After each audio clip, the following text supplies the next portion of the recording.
I haven't had coffee today, so Start with that. I don't have that energy. Well, thanks for coming to the East of Moon office, Leiry. Yeah, thank you for having me. It is a pleasure to have you. Same. I thought I'd grab the opportunity while you were in Reykjavik to do a recording. Yeah, I had actually been wanting to come for a while and see what kind of stuff you were doing. It all seems very interesting. So many, just cool events around innovation and remote, and I'm now very into that myself as well, now living in the Westfjords. So I'm definitely have been keeping an eye on what you've been posting and creating. Yeah, likewise. I actually started doing these recordings kind of inspired by what you have been doing with your podcast, Creative Democracy. Yeah. I probably told you I really like that name and like the angle of that. Yeah. Thank you. So are you engaged in creative democracy in the Westfjords these days? So, I can say that the Westfjords themselves inspired creative democracy. Like, I remember doing a road trip, just camping around in 2018, and I was thinking about the concept, thinking about it, what it was going to be. And at the time, I didn't know exactly that it was going to be a podcast, but I knew that I wanted to do a project that somehow celebrated creativity and just how easy it is now to become a creator, It's so easy. For example, I started a podcast and then you saw it and then you could do it because there's no gap in between you and me or you and the people you're seeing on YouTube, your favorite content creator or anything. There's no gap. You can be them and, there's no gates or anything. You just record and upload and post and it's up in the world. So I think that there's a power in that, a lot of power, and I wanted to do something that celebrated that. So at the end, I thought about different things, how to bring it to life in the Westfjords. I thought about creating events or creating some sort of creativity retreat or some sort of co-living space. But I think at the time I just thought what could be the minimum viable product that I could do with this idea that still represented the concept and all the thinking behind. But that I could do right now, in this moment, that I could just start and do it and go. And I thought, okay, a podcast, because it's a way of me sharing my ideas, what I'm learning, celebrating creativity and this freedom of expression and just learning anything. And I just thought that a podcast was so, it came really natural to me at the time because I was really just learning a lot of things and just keeping it in hundreds or if not thousands of notes that I kind of didn't do anything with them. So it became kind of this tool for me to organize my thoughts, but also to share them and sort of connect with people in that way as well. Yeah, so thinking out loud in a way. Exactly, yeah. But that kind of stuff you can do from anywhere in the world. You're from Honduras originally. Yeah. I've been checking in with you and you were in Sweden and Reykjavik, but now you're in the Westfjords. Yeah. Why is that the right place for you at this time? I think since the first time I went to the Westfjords, I just felt this inspiration, and this, being in the mountains, being in that raw nature. How it feels like, but it just gave me this drive and inspiration, and I just there's something about being in such direct contact with such raw nature that really inspires me and really helps me focus. And I can just it's just it brings my energy up. It's just it's a fit with me, and I know with many other people that's why people choose to live there or wherever. But I just knew that I wanted to go back in some way or another. And many years ago, I don't know how, but I just knew that I wanted to have a design studio in somewhere very wild or somewhere in the middle of nowhere, in a jungle or it's an idea and a thought that I had and I don't know where it came from. But I think that I've always been looking for these places that really that I connect with and that make me feel something. And so I just, that had always been a dream of mine. And then when I visited Thingeyri, I was like, I want that to happen here, because I saw that like different things were aligning, like the co-working space there, the people going in, the other projects, art residencies going there. So it just like a lot of elements I thought kind of aligned, and I saw the possibility of what could be done and what can be done, and which is now what I'm working towards, you know. Yeah. This summer you were participating in this process or event called Lausnaver. Yeah. Did that facilitate or enable some of that? Yeah, million percent. Yeah. I mean, my objective was always like to meet people, because, you know, I was in Honduras for a while, I had been living in Stockholm, so I was like kind of disconnected from any sort of community here. So I, not like design community or any type of community, I was just like working remotely at the time with international clients. So there was like kind of like a disconnection, and I just wanted to kind of like belong to some sort of community. So I got an ad on Facebook, actually, I think, or somebody shared it, I don't remember. And I just thought it was absolutely perfect, because I had been already wanting to move since April to the Westfjords, or at least visit. But there wasn't really like the easiness to do it. You know, it was like a little bit complicated. I didn't know that much people at the time, housing, all that stuff. So I saw this Lausnaver thing and I applied, and I got in, and I met really nice people who are actually now, I'm living with some of them, I'm working with some of them, you know. It's like, it was a really good match. I think it was so valuable in that way of connecting people that were somehow disconnected and bringing us all together with our interest in either living in the Westfjords or, you know, somehow whatever connection that it is, but like around the Westfjords. It's interesting because, like you described, how the barriers to being creative and sharing your stuff have been lowered technologically, and now you can kind of do it from wherever, whether it's the Westfjords or the jungle or something like that. But then there seem to be like sometimes like catalysts that help you do that in one place and one time, you know, such as Lausnaver or like something like that. Yeah. So just kind of thinking out loud, because everybody kind of wants things to be happening around them and wants to engage this creative energy, attract creators, make things moving and happening. What does a catalyst like Lausnaver have to enable that, to engage people, to be somewhere and you know, here? I've been thinking about that a lot, because it's so important, because like the space shapes the interactions. And I've actually started reading this book called The Coffee House, and it explores how like throughout history, coffee houses around the world have been like this meeting point for thinkers, scientists, musicians, poets, artists, you know, because it's like coffee obviously like gives you energy, but gives you like a specific type of boost, you know, like makes you creative, makes you want to talk about things. And so how like the coffee house has just like more coffee. Has like sparked this connections and conversations throughout time, you know. And what has that come out of that? And I was thinking like, what is that? What's the equivalent of the coffee house in Iceland, or specifically in the Westfjords? And I think it's like, for now, it's like just houses, you know, like húsið. That's why so many coffee shops are called húsið. There was like an artist residency called húsið. And it's just like this idea of a house. A building. Yeah, a house, a building. Because there's not that many coffee houses, there's not that many bars, you know, so people, I think in the Westfjords, you just kind of have to meet, you know, in like smaller groups.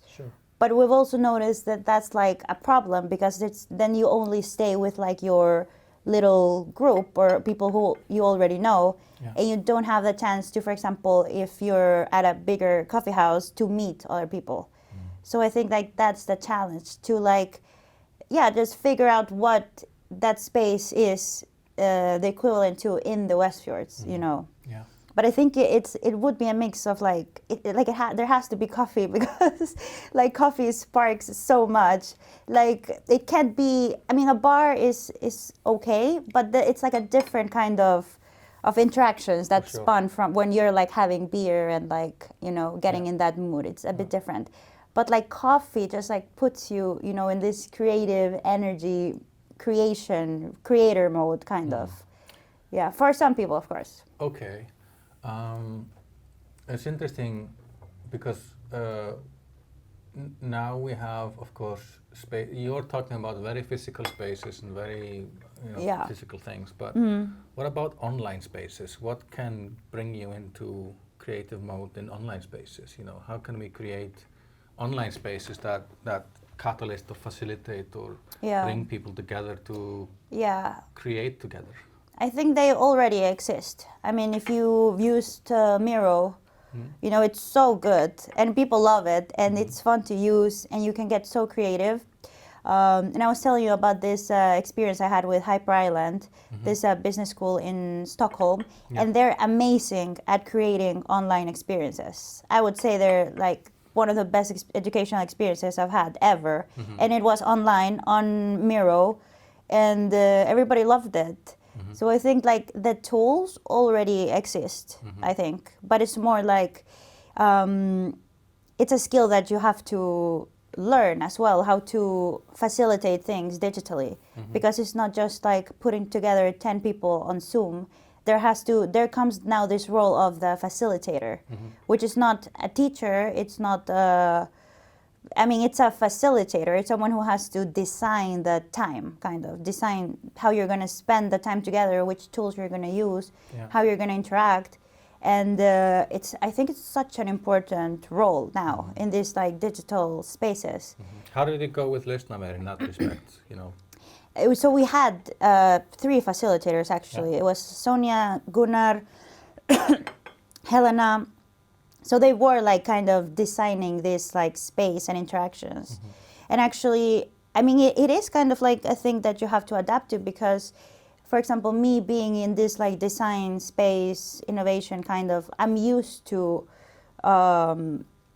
this kind of interactions and this kind of more like flexible, open kind of education experiences. But then people who come from like a university setting, they might have used like another type of system, like more structured or more specific, less flexible. So it's like, there's a lot of like adapting to do, I think, for some people, you know. Because it's a relatively new thing that now everybody has had to adopt like all of a sudden. So, yeah. Yeah, well, I mean, I was... you know, when I talked about spaces for creativity, I was kind of nudging you to talk about Hugmyndaþorp, but you didn't get it, I suppose. Yeah. But for those who don't know, you were designed the first version of the look back when we were both living in Þingeyri. What was that like? It's been one of my favorite projects I've ever. It's not just because it's you and I mean your podcast. Well, I just had to. I just think that I just see it like a thing that could evolve into a really nice tool, you know, because like I know your idea and your concept behind it, and I think now. I think it's just like a process of adaptation. Like people have to play around with it and use it and see what they like, see what they don't like. But I think like the concept of how it came to be, like this collaborative tool it was for remote places at the beginning, right? Yeah.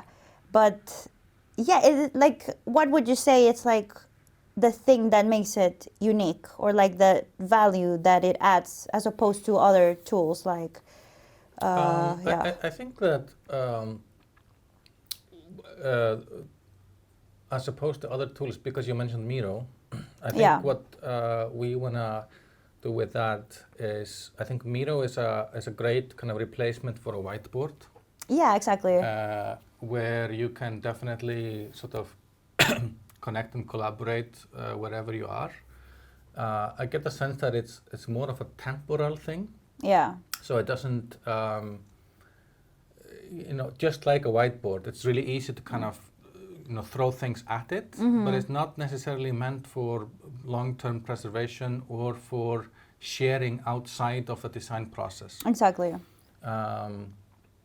And I think it's great, like you said, for designers who are used to this kind of tools, because you can kind of do anything on Miro. You can throw whatever and you can align it however you like.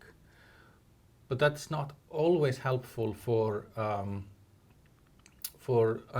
users who aren't designers. They need restrictions and order, I think. Yeah.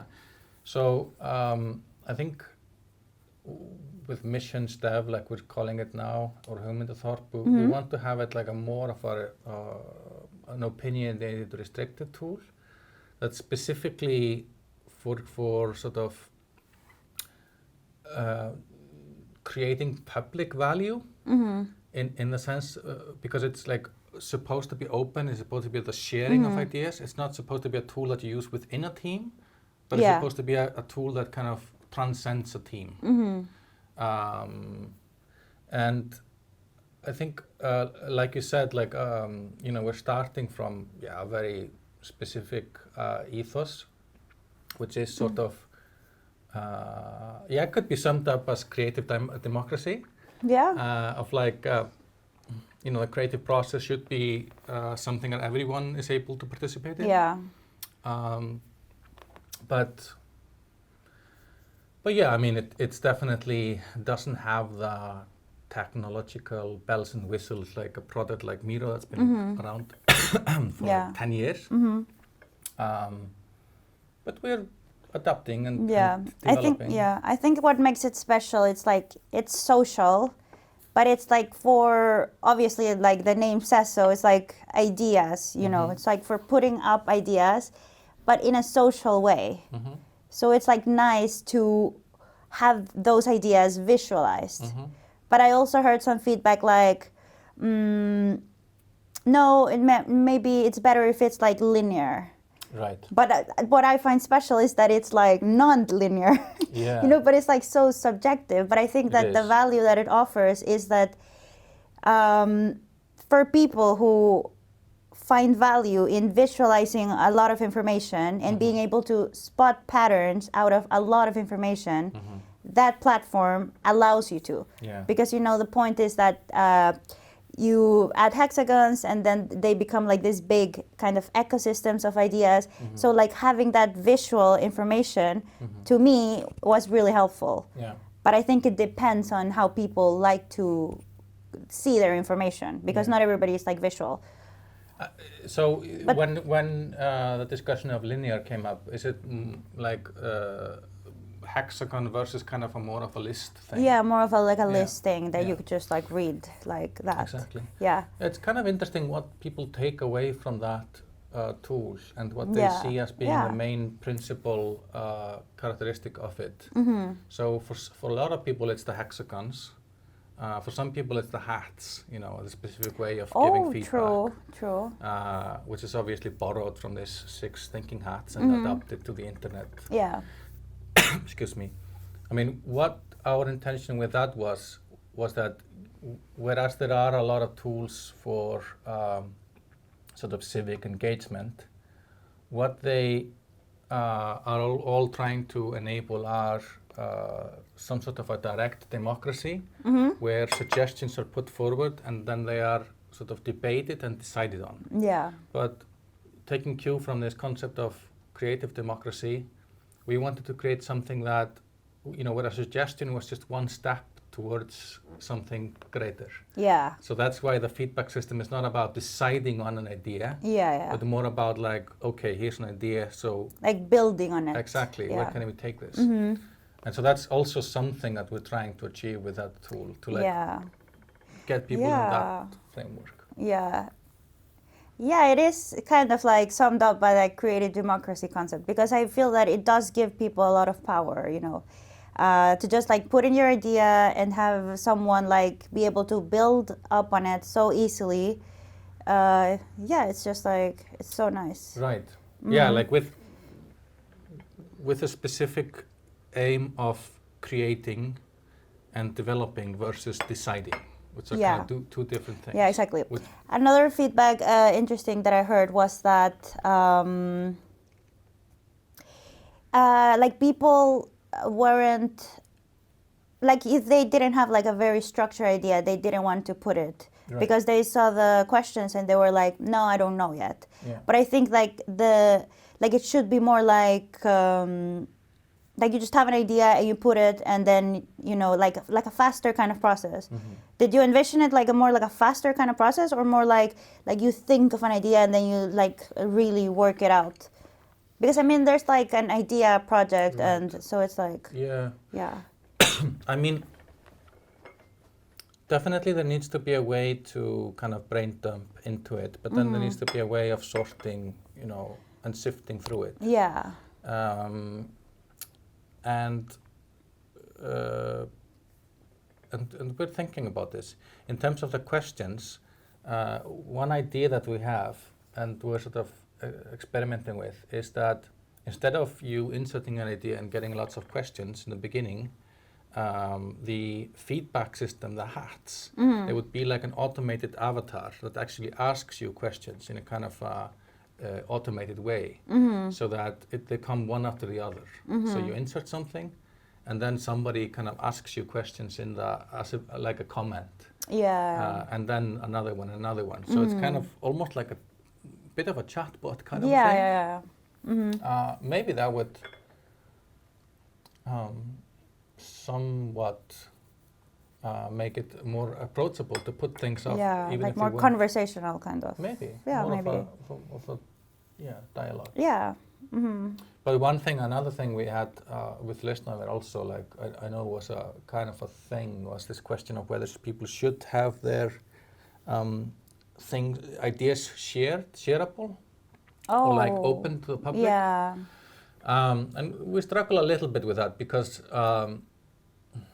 again, sort of, if you just want to work within a specific group where you can create your own terms and whatever you're working on just stays in that group, then I'm just not sure what the value of a tool like Thorp is, you know. Yeah, but I think, for example, because we were also talking about that, like if people wanted their idea shared, and I think like a project like Lusnaver, because it's like a course, it's like a specific set of people. Some people are thinking about maybe opening businesses, and so I understand if they don't want to have it completely shared. But if it's more like of a place, you know, like Hugmyndathorp Thingeyri. Yeah, like a community. Then it should be like open. Yeah. You know, because there's value in for example, someone's coming for the first time and seeing everything. Everything that is being worked on, has been worked on, will be worked on, who's there, who has lived there. You know, like kind of like a phone book, but really like modern version of an idea phone book, kind of. Yeah, creating accessibility. Exactly. And drawing people in, and also that question of like outsiders and. Exactly. And like you were mentioning the other day, like the value of Facebook is that everybody is there. So the value of this could be that you can see who is there, has been there, and who's working on what, you know. Yeah, like a repository of things. Exactly, for ideas. Exactly. Yeah, that's definitely something we want to achieve with it. Yeah. So we're not so focused on it being a tool for inter-team collaboration. Because again, then you can set your own terms, you can decide on your own tools, you can, you know, use Google Docs or whatever. But maybe, I guess the question is, should it be a hybrid thing? You know, like, is there a value in having, you know, being able to do both at the same time? I mean, I think there is, because if like you offer it for like teams, you know, then like that's a product itself. Yeah. It's like a tool for team collaboration. But if you offer it as a tool for communities, then that's also super valuable. and it's just like, yeah, it's like more open and in service of everybody who wants to be a part of the community. Or get involved some way. So it's like, I think it's like both. Could both are valuable. Good to have both in the same product. So what's cooking up in the Westfjords for you? What's cooking? Okay, so after Lusnaver, I mean, I had like several ideas. I had so many feedback. That was the whole point of it. But what came out of it was that I had been working for many years as a graphic designer, but now I want to evolve more into building a media lab. So starting to experiment with new technologies, like AR, VR, XR, or just like, photography, film, like merging the beautiful, insane nature of the Westfjords with technology, whatever kind, and also creativity in any way, so nature, technology, creativity, and just building that into like a media lab. Like I can't find any other term that sums everything up. And I would love to, of course, like keep working with clients, because I know that a lot of local businesses will be in need to be a little bit more modern in their storytelling and to introduce themselves to all this world of marketing and social media that we now have. So I know there will be a need and there will be a market, but also just, collaborating with schools, with universities, with people who are maybe studying whatever, but also want this like creativity and art aspect into their work, because Did you meet up in the Westfjord these guys who were making like the elf and Huldufolk?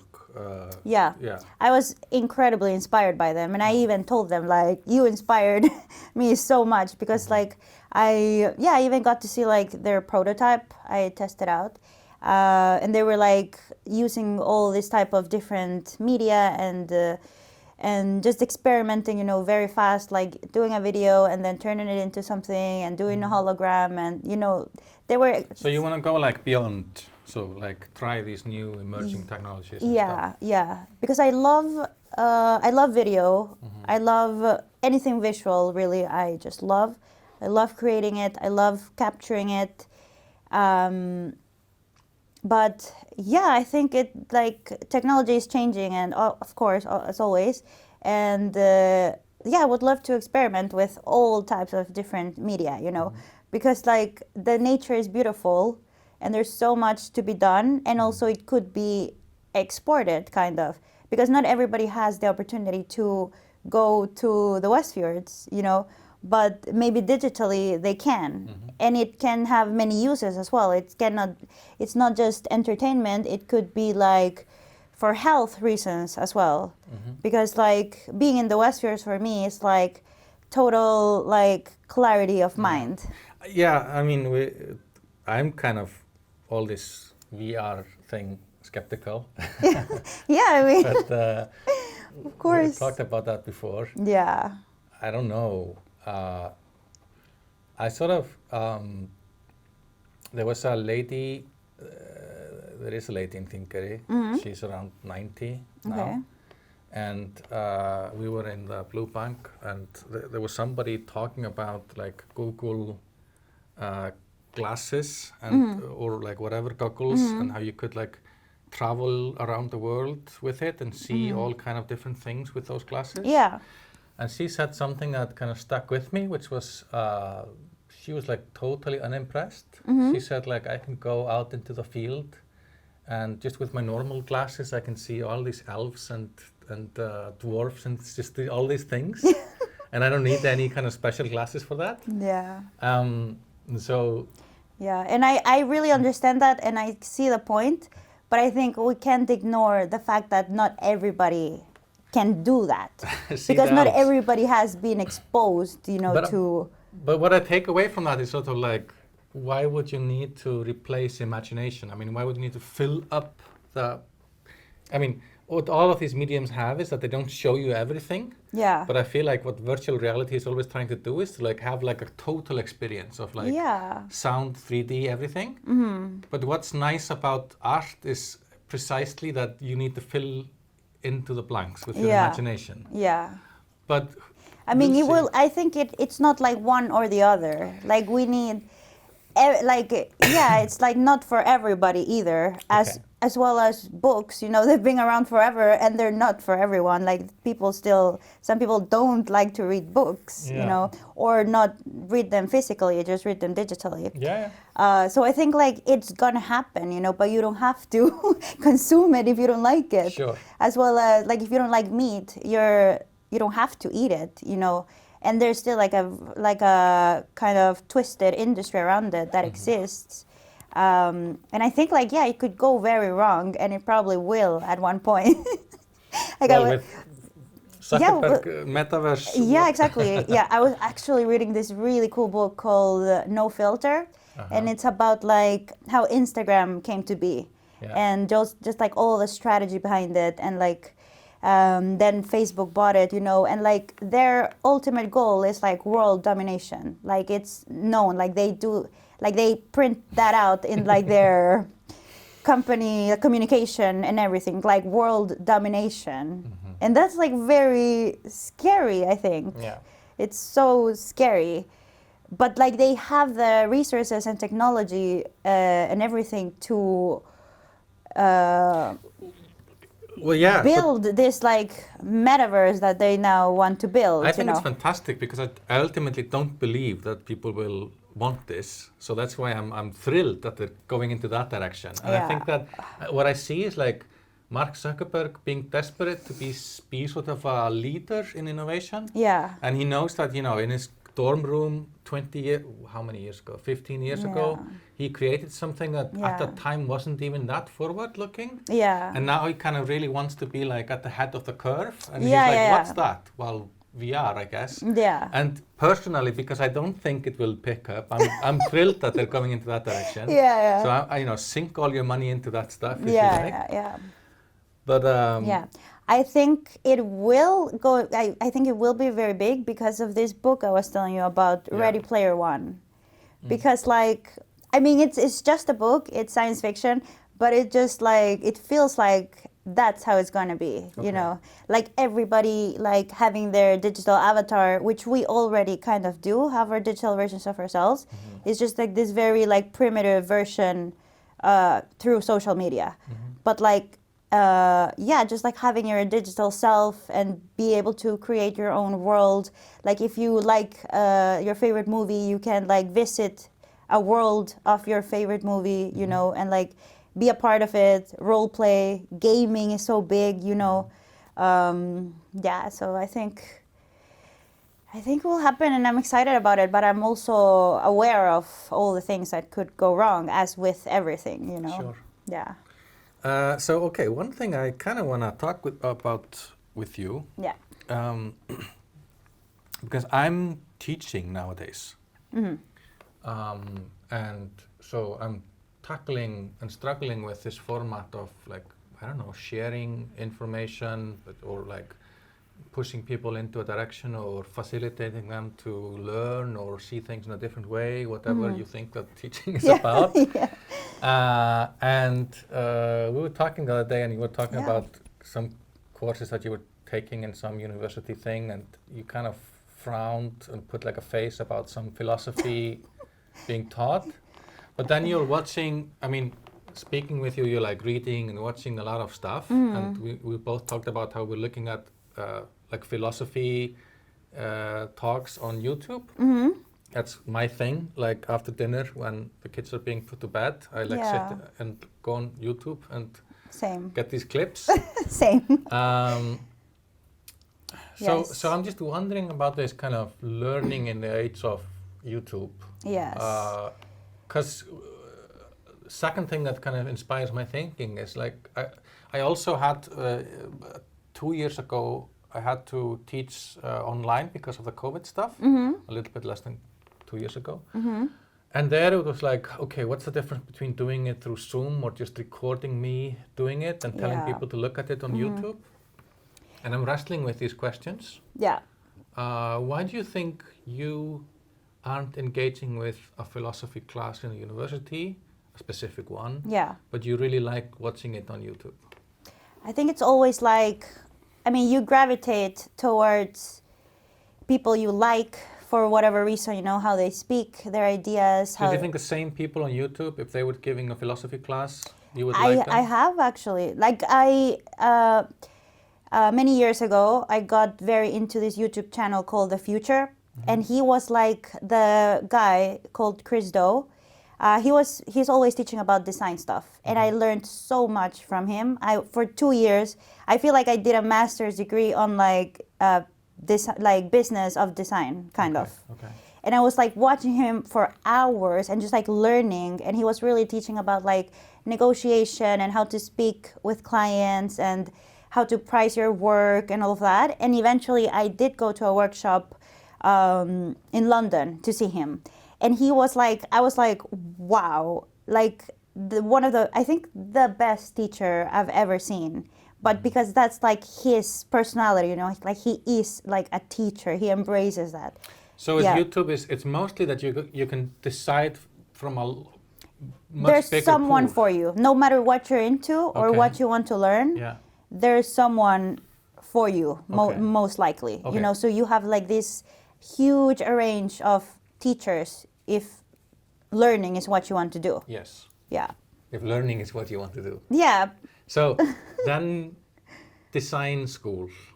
So I'm teaching at like a master's program in design. I'm not teaching design, I'm teaching innovation. What's the point of that? I think like I've thought about this a lot, and I think like the point of school is the people you meet, the conversations you have, like how easily ideas can spark because you're so much together, like day after day you're together with people with the same interests. So that sparks a lot of friendships, conversations, and all of that. And I think like that's the value of it. Yeah. And also like the interactions you can have with your teachers, and also like direct feedback. I think that's On huge. what you're doing. Yeah, on like university level, Yeah. like if you don't have a teacher that is giving you direct feedback, I think you're missing a lot, because that's kind of what you're paying for, you know. It's like a small group, and you can have direct access to this person who is very knowledgeable and is like in direct contact with you, giving you feedback.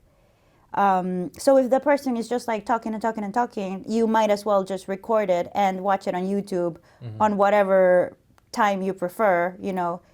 But I think like being present and like having these conversations and direct feedback, like that's the true value. Yeah. Yeah. Yeah, because I've also thought, okay, I could just have a bunch of YouTube videos that people watch, and then they can come and discuss it. And I know that there are courses that are done like that. I think the reason why I don't structure teaching like that right now, I'm open to thinking about it, is because, you know, I do a lecture, but it is adapted to whatever audience that there is. Yeah. And there is somewhat of a feedback. Yeah. And there is some questions. But there's also this thing of like, in order for the group to work together and discuss things, they all have to have the same reference point. And as depressing as it is, the only way to be sure that everybody has sort of is kind of on the same page is for them to sit in a room and all consume it together. Yeah. Because honestly, otherwise you But would like, have no idea if they would. Yeah, I understand your point, but I think like that's the for me personally, my problem. I don't want to sit in a room to be able to learn. You know, I want to choose when I want to learn the information. Like I understand everybody has to be on the same page, but you don't have to be in the same room to consume that information. No, you don't have to, but it's also the only way to be sure that it happens, given No, people because if, being like people. for example, if you do like a set of, for example, 10 videos that you can consume at whatever time you want, and Okay. then like meet for But discussion. straight straight talk, and I know that this is not just in my classes, and I've talked with people who teach, and they all kind of say, if you ask people to kind of read something, or I guess the same with watching something, if you don't enforce it, 80% of the students don't. But then, like, isn't that like the students' problem? For I know, sure, like, as a teacher, you have 20 to. or 10 people or 5 people, and only like 3 or 5 or 6 of them are actually engaging with what you're doing. Yeah. And then it's like, oh, damn it. Yeah. So it's the same with meeting in a way. You could just send people. I mean, I even heard about, you were talking in Amazon. Yeah. How they get all the executives or whatever, and they all sit there and they all read the brief for the meeting together. You know, and they could send it by email. Yes. But it's also a way to be sure that the time is taken out to do it. I mean, I'm just. Yeah, of course. Like, I understand the challenge. Yeah, like the problem. Yeah. If I could be absolutely sure that everybody would kind of do the necessary preparatory thing. Yeah. Then we could start. Yeah. We didn't have to start with going through the basics. You know? Yeah, but that's like also my problem with university. Not everybody is like fully into it. No. Even like, you know, there's different levels. Some people are super into it. Some people are just doing it for whatever reason. Yeah. And if you're doing it like independently on your own and you're like super passionate about what you're learning, like people are willing to spend like 5 hours, you know, learning how to make music, or, you know, like there's like this different level of motivation. And I feel like with university, like not everybody is in the same level. Of motivation. Yeah, of motivation. And motivation is really important for learning because it's like it's like intrinsic. That's what, like, you have to have like a genuine curiosity that makes you like spend those 3 hours or whatever learning something. I mean, counterpoint, just to be a devil's advocate, there is also the thing of where, I totally agree. Like, you don't want to be in a place where not everybody is really curious and inspired. Yeah. But there will also be sections of a field where people aren't that interested in. Yeah. But it's still important that you know it. Exactly. So if you get a degree with Icelandic, so you've got a bachelor's in Icelandic language. And maybe you don't like grammar, but at least, you know, you need to be sure that you know a little bit of grammar. Yeah, of course. Because that's, you know, the field like requires it. Yeah. Exactly.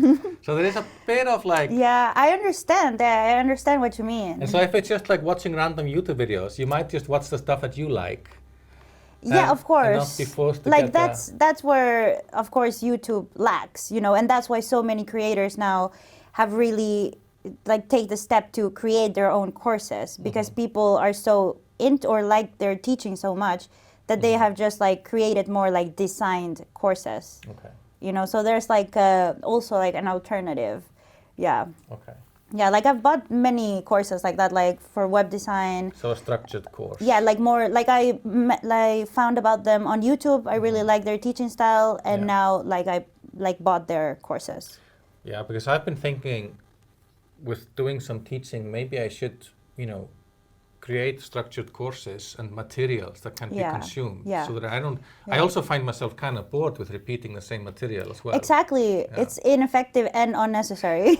Well. Yeah. Yeah, maybe. And also, like something that I really love about these things is that not everybody has the possibility to go to university. That's you know. True. And it's such like, for example, I went to graphic design school in Honduras and I didn't like it, ended up hating it. Everybody was not, like all the things that I've been talking about, you know, like I'm talking from my personal experience. So it's like, you know, building an alternative for people who either can't go to university or don't want to, but just like having this alternative. Sure. Yeah, so I think it's not like either or, it's like both. Yeah. Absolutely. What should we wrap up with? Are there anything that you're dying to discuss on YouTube with me? I mean, I'm not sure. I don't know. Maybe, just curious about like the future of East of Moon and Yeah, me too. Like the bigger vision. The bigger vision of East of Moon. Yeah. Wow, that escalated. Well, I've been trying to construct East of Moon in a certain way that I think is what I want. So part of it is kind of what I desire it to be, and partially it has become that. Yeah. But I mean, on the website it says Laboratory for Community-Centric Innovation. This means, laboratory means that I kind of want it to be a thing that takes on various experiments. Yeah. And I want the projects to be experiments. So I want to be working on the emerging stuff and in the kind of uncertainty of where you're not sure if things are going to work or not. But I'm less interested in it being something that kind of runs and optimizes a business or a process. Does that make sense? It does, yeah. So that's thinking. This is me thinking that this is what I want it to be. So community-centric innovation means that I'm thinking in terms of the creative democracy. Of you also attended a seminar that we held in Þingeyri called Innovation in Communities and Communities of Innovation. So that's a big part of what I wanted to be thinking about. Yeah. So rather than innovation being like a